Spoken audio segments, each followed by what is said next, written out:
In 70 AD, the full military might of Rome descended upon Jerusalem, the holiest city in the Jewish world. Behind its immense stone fortifications, a fierce band of Jewish rebels stood ready to defend their sacred capital against the greatest empire antiquity had ever produced. Having already crossed swords with Roman forces in earlier confrontations, these fighters had no illusions about what lay ahead. They steeled themselves for a long, brutal siege. Rome, governed at this time by the shrewd Emperor Vespasian, had grown weary of a rebellion that had burned across the province for 4 unrelenting years. At the peak of its power, the empire had funneled extraordinary resources toward crushing this uprising once and for all. Leading the Roman expedition was Vespasian's son, Titus Flavius, a hardened commander in his early 30s, sharpened by years of campaigning through Galilee and the Jordan Valley. His army was staggering in scale, estimated at between 50,000 and 70,000 troops. Roughly 1/3 consisted of elite Roman legions, while the remaining 2/3 were drawn from auxiliary units, regional allied forces, and mercenaries. This overwhelming concentration of force carried a blunt message: submit or be destroyed.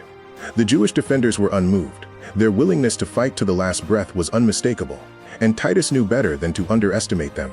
He wasted no time ordering his men into formation and putting his engineers to work assembling a formidable array of siege equipment: catapults, battering rams, and towering assault structures capable of threatening even Jerusalem's most heavily reinforced walls. Before leading his army into position, Titus undertook a bold personal reconnaissance of the city's northern defenses, riding out with only 600 cavalry. The mission nearly proved fatal when rebel fighters cut him off from the main party, forcing him to fight his way clear. Upon regrouping, he positioned 3 of his legions, the 5th, 12th, and 15th, along the western wall, while the 10th Legion advanced on the eastern side toward the Mount of Olives. The 10th Legion's arrival, however, triggered an immediate response. As soldiers halted to establish camp, many still unarmed and worn down from the march, Jewish fighters from rival factions set aside their internal conflicts and launched a fierce coordinated assault across the Kidron Valley. The attack caught the 10th completely off guard. Projectiles rained down, followed by a savage charge that shattered the front ranks. Weary and disorganized, the legionaries suffered serious losses and began to buckle under relentless pressure. Word reached Titus, who immediately led several hundred heavy cavalry east at full gallop. Arriving just as the 10th teetered on collapse, he drove into the rebel flank and forced a temporary retreat. The Jewish fighters refused to break. They regrouped and came again. Watching their commander hold firm while infantry wavered, the legionaries rallied, pushed back hard, and drove the attackers back toward the city walls. The siege had claimed its first blood. With the 10th Legion reinforced and the eastern flank secured, Titus redirected his focus to the western gates, where his 3 main legions stood poised to begin the assault in earnest. Siege engines were wheeled into position. Catapults launched heavy stones at the walls, while Scorpion ballistae fired high overhead, providing suppressive cover for advancing infantry. Roman soldiers locked their shields into the iconic testudo formation and pressed methodically toward the city, protected from above by a relentless artillery barrage. The battering rams, modified so that their striking heads targeted the upper portions of the wall structure, began their steady rhythmic pounding. The lower body of each engine shielded the crews from missiles hurled by the defenders above. Yet for 15 grueling days, the Jewish garrison fought with extraordinary tenacity, using every available means to repel the Romans and destroy their siege works. Despite repeated attempts to burn the Roman engines, the battering rams eventually broke through, cracking the outer wall open. Siege towers rolled forward, soldiers poured through the breach, and the Roman advance began in earnest. The Jewish defenders, unable to hold the outer wall, fell back to the second line of fortifications. The Romans pressed in cautiously, wary of the labyrinthine streets ahead. Titus ordered the full western force to advance and hold the captured section before any counterattack could be organized. Within 5 days, Roman troops breached a section of the second wall, but the narrow opening created a deadly trap. Jewish archers and slingers concealed in surrounding alleyways cut down Roman soldiers who attempted to push through, inflicting heavy losses and forcing a full withdrawal. Rome's response was methodical. Archers were deployed to neutralize the Jewish skirmishers. The breach was widened under cover, and the area was captured and consolidated. Titus then ordered the destruction of the city's entire northern district and granted his troops several days of badly needed rest. Sensing the shifting tide, large numbers of unarmed civilians slipped out of the city, choosing survival over loyalty. The Jewish fighters, however, refused to yield.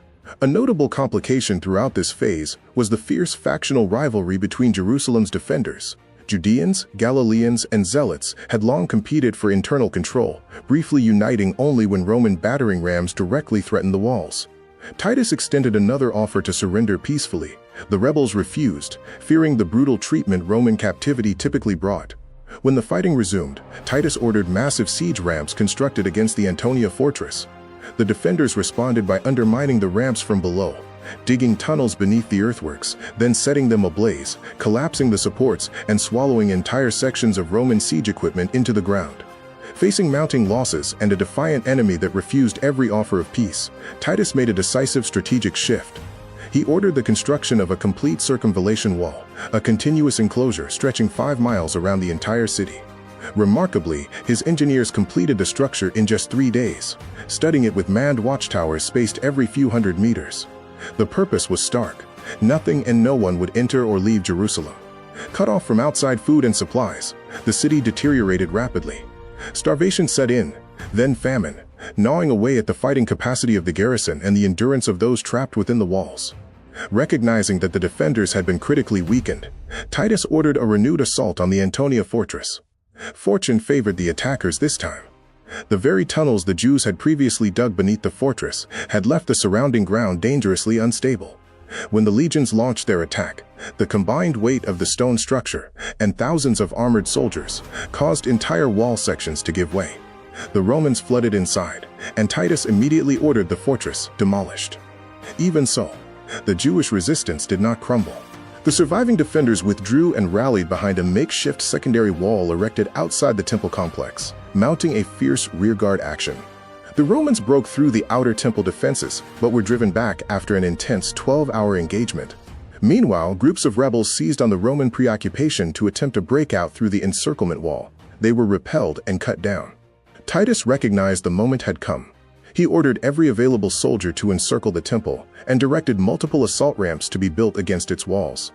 When battering rams failed to crack the defenses, Roman soldiers set fire to the gates and surrounding porticos, forcing the remaining defenders to retreat into the inner courtyard. According to the Jewish historian Josephus, Titus had initially wished to preserve the temple as a monument to Roman dominance. However, spreading flames engulfed the structure before any order could prevent it. The sight of their holiest sanctuary burning sent the remaining defenders into utter despair. Some fled through the city's sewer network, others threw themselves from the walls. A handful sought negotiations with Titus, but he refused all terms and declared the talks permanently closed. His soldiers swept through what remained of Jerusalem, killing, looting, and leveling everything in their path. By early September of 70 AD, the siege was over. The city had been methodically dismantled, reduced, according to Josephus, to a state so thorough that even former residents would not recognize it, and no visitor would believe it had ever stood. The human toll defied all calculations.